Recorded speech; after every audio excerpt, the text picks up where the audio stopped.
Police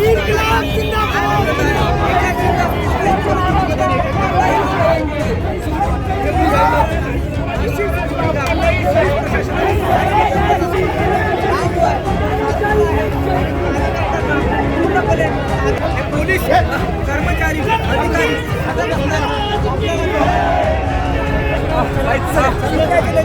Ajit Navale यांना देखील या ठिकाणी पोलीस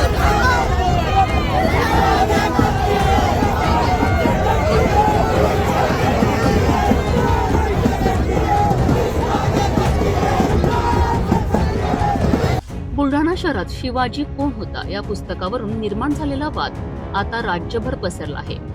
या वादाची सुरुवात झाली आहे ती एका व्हायरल कॉल रेकॉर्डिंग पासून, ज्यात बुलढाण्याचे आमदार संजय गायकवाड यांनी प्रकाशक प्रशांत आंबी यांच्याशी वादग्रस्त भाषेत संवाद साधल्याचा आरोप आहे। यानंतर वातावरण चिघळलं। प्रशांत आंबी यांनी हजारो कार्यकर्त्यांसह आमदारांच्या घरावर मोर्चा काढण्याचा निर्धार केला। मात्र आंदोलन सुरू होण्याआधीच पोलिसांनी कडक कारवाई करत अनेक कार्यकर्त्यांना ताब्यात घेतलंय। काही ठिकाणी आंदोलक आणि पोलिसांमध्ये झटापटही झाली आहे आणि कार्यकर्त्यांना जबरदस्तीने पोलीस वाहनात बसवितानाचे दृश्य समोर आले आहे।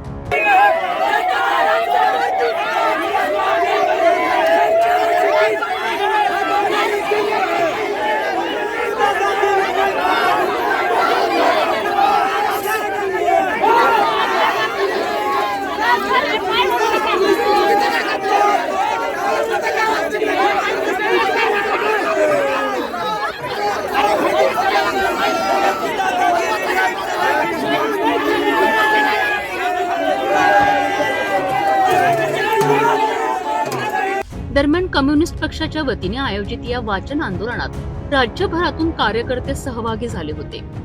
पोलिसांनी कायदा आणि सुव्यवस्था राखण्याकरिता मोठा बंदोबस्त तैनात केला होता आणि कोणताही अनुचित प्रकार घडू नये म्हणून ही कारवाई केल्याचं प्रशासनाने स्पष्ट केलंय। दरम्यान आमदार संजय गायकवाड यांनी प्रतिक्रिया देताना सांगितलंय की परवानगी नाकारल्यानंतर आम्ही कायद्याचा सन्मान केलाय, मात्र आंदोलनकर्त्यांनी नियम पाळले नाहीत, त्यामुळे पोलिसांना कारवाई करावी लागली। तसेच त्यांनी स्पष्ट इशारा दिला आहे, छत्रपती शिवाजी महाराजांचा अवमान सहन केला जाणार नाही। ही बातमी वाऱ्यासारखी इकडे पसरली आणि जवळपास शहरामध्ये आज 15 ते 20 हजार हे शिवभक्त दाखल झालेत आणि त्यांची हीच भावना होती की आम्ही सुद्धा हे पुस्तकाची ऐकणार आणि ते पुस्तक ऐकण्याकरता आम्ही पण हजर राहणार, ही भूमिका त्यांची होती।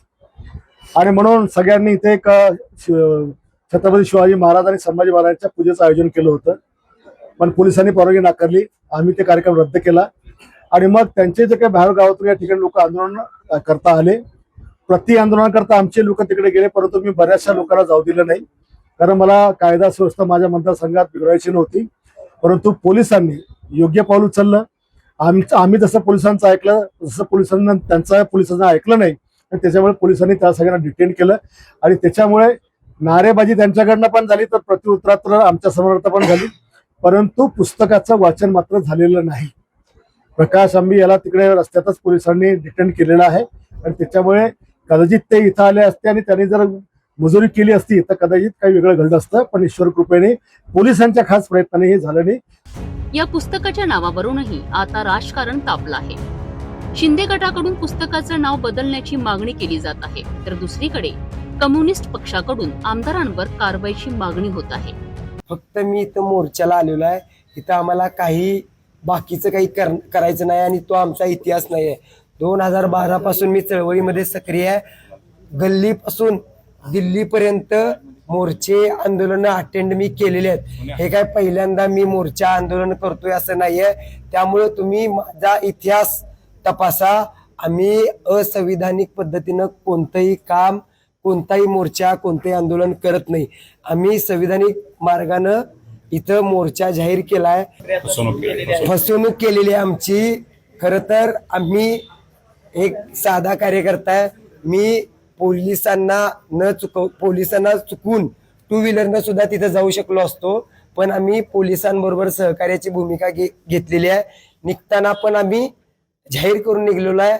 इथं आल्यानंतर सुद्धा आम्ही कल्पना दिलेली आहे, पण त्यांनी आम्ही त्यांच्यावर जो विश्वास ठेवला त्याचा त्यांनी विश्वासघात केलाय। या गोष्टीचा आम्ही निषेध करतो। माझी अजून सुद्धा विनंती आहे, आम्ही तिथं काही प्रक्षोभक भाषणं वगैरे करायसाठी आलेलो नाही. आम्ही फक्त पानसरेंचं शिवाजी कोण होता हे पुस्तक वाचायसाठी आलेलो आहे. त्यामुळे आम्हाला त्यांनी जाऊ द्यावं ही रिक्वेस्ट आम्ही त्यांना अजून सुद्धा करतो. पोलिसांकडून काय सांगण्यात आलंय, काय म्हणणं? ते इथून आम्हाला सोडतच नाहीयेत. इथं मला एकट्यासाठी इथं किती 150-200 पोलीस आलेले आहेत. माझी तब्येत बघू शकताय तुम्ही. एवढ्या पोलिसांची गरज आहे का? त्यापेक्षा एका दुसरा पोलीस आमदार संजय गायकवाडांना कडे पाठवा, त्यांच्यावर गुन्हे नोंद करा, त्यांना अटक करा. आम्हाला काही इथं हाऊस आलेली नाही एवढ्या लांबून इकडे यायची, आणि आमच्याकडे त्यांच्यासारखा पैसा इकडे ढीक पडलेला नाही. आम्ही कष्टकरी गोरगरिबांची चळवळ करतोय.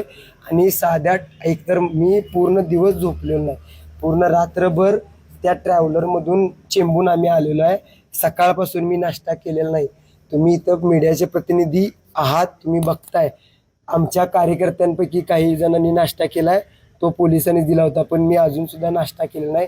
आत्ता त्यांनी तो नाश्ता कमी पडलेला म्हणून दिलाय, तो मी खाणार नाही. आम्ही इथं नाश्ता करायसाठी आलेलो नाही. आम्हाला गप इथं सोडा, आणि इथं फक्त आम्हाला तुम्ही दाबायचा प्रयत्न केल्यामुळं आम्ही थांबणार. विशेष म्हणजे या पुस्तकाचे लेखक गोविंद पानसरे असून 1987 साली याची पहिली आवृत्ती प्रसिद्ध झाली होती. आजपर्यंत या पुस्तकाच्या लाखो प्रती विकल्या गेल्या आहेत. या सर्व घडामोडींमुळे बुलढाणा जिल्ह्यात तणावपूर्ण वातावरण निर्माण झालं असून पुढील काही दिवस परिस्थिती अधिक चिघळण्याची शक्यता व्यक्त केली जात आहे. बुलढाणा शहरामध्ये थंडी हवेचं शहर होतं पूर्वी असं म्हणतो, पण आता वातावरण सगळंच तापलेलं आहे.